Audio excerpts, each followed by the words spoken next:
আন্দোলন যারা শুরু থেকে শুরু করেছে তারা কিন্তু এখন পর্যন্ত রাজপথেই আছে এবং দেখছেন এখন এখানে শিক্ষার্থীরা এখন পর্যন্ত অনশন করে চলেছে, যারা অনশন করেছিল। হ্যাঁ, এবং এখন পর্যন্ত আমরা প্রত্যেকে আমাদের দাবিতে অটল আছি। হ্যাঁ, এখন যার ইচ্ছা হয়েছে সে আসছে এখানে, এটা তো সবার জনমানুষের আন্দোলন। যার ইচ্ছা হয়েছে এখানে আসছে, যার হচ্ছে মনে করেন ব্যক্তিগত হোক বা হচ্ছে সামগ্রিক হোক বা যাদের মানে প্রয়োজন ছিল বা কোনো স্বার্থ ছিল, সেই স্বার্থ হয়তো বা হচ্ছে তারা মনে করছে এটা ফলপ্রসূ হয়েছে, তো সেই জন্য হচ্ছে তারা চলে গেছে। এটা তাদের ব্যাপার, তাদের এই ব্যাপারটাকেও আমরা হচ্ছে সাধুবাদ জানাই যে না, তারা স্যাটিসফাইড, তো তারা চলে গেছে। কিন্তু আসলে আমরা এখানে এখন পর্যন্ত আমরা যেই দাবি নিয়ে নেমেছিলাম, আমরা মনে করছি না আসলে এই দাবি বাস্তবায়ন করা এত সহজ কাজ, যেটা এই দাবি মানে ডিজির পক্ষে বাস্তবায়ন করা সম্ভব নয়। এই দাবি বাস্তবায়ন করতে হলে স্বাস্থ্য উপদেষ্টাকে লাগবে, তার হস্তক্ষেপ প্রয়োজন আছে। তো এখন এই মুহূর্তে শিক্ষার্থীরা সবাই চাচ্ছে, আমরা সবাই চাচ্ছি স্বাস্থ্য উপদেষ্টা নিজে আসুক, এখানে তদন্ত সাপেক্ষে সমস্যাগুলো সমাধান করুক। সো আমাদের অলমোস্ট হচ্ছে 2টা শিক্ষার্থী এখান থেকে মানে খুবই খারাপ অবস্থা,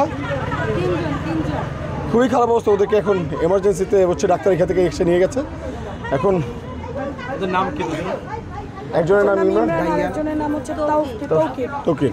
মহাপরিচালক মহোদয় আসছেন, তিনি ওইখানের বক্তব্য এবং তিনি আমাদেরকে বলেছিলেন, আমি যে বক্তব্যটা দিয়েছি যে তারা মানবেন এবং তারা সর্বোচ্চ চেষ্টা চালিয়ে যাচ্ছেন, তিনি সময় চেয়েছেন এবং আমরা অপেক্ষা করেছিলাম যে বাইরে অনশনরত যে শিক্ষার্থী বাইরে আমাদের আছে তাদেরকে তিনি অনশন ভাঙাবেন, কিন্তু তারা যে কোনোভাবে যে কোনো স্বার্থের নেশায় তারা অনশন ভাঙেনি।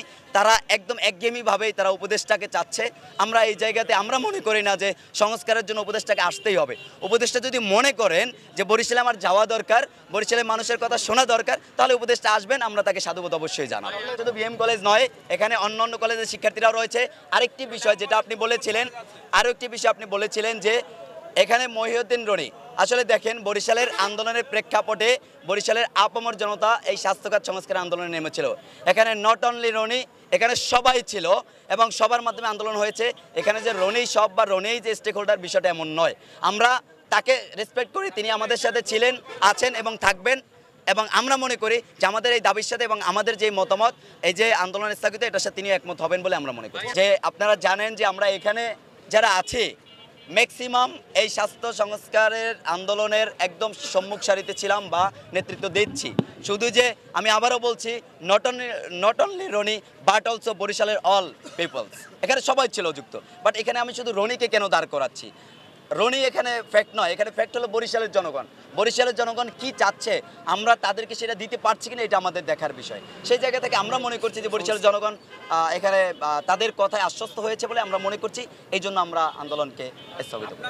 এইটা কোনো দ্বন্দ্ব নয়, এটা সে চাচ্ছে আন্দোলন চালিয়ে যাবে। আমরা মনে করছি না, আমরা মনে করছি যে আমাদের যে দাবি দেওয়া ছিল, উপদেষ্টা মহোদয় না আসতেও আমরা সেই দাবিগুলো পূরণ হতে চলছে বা পূরণ করতে পেরেছি।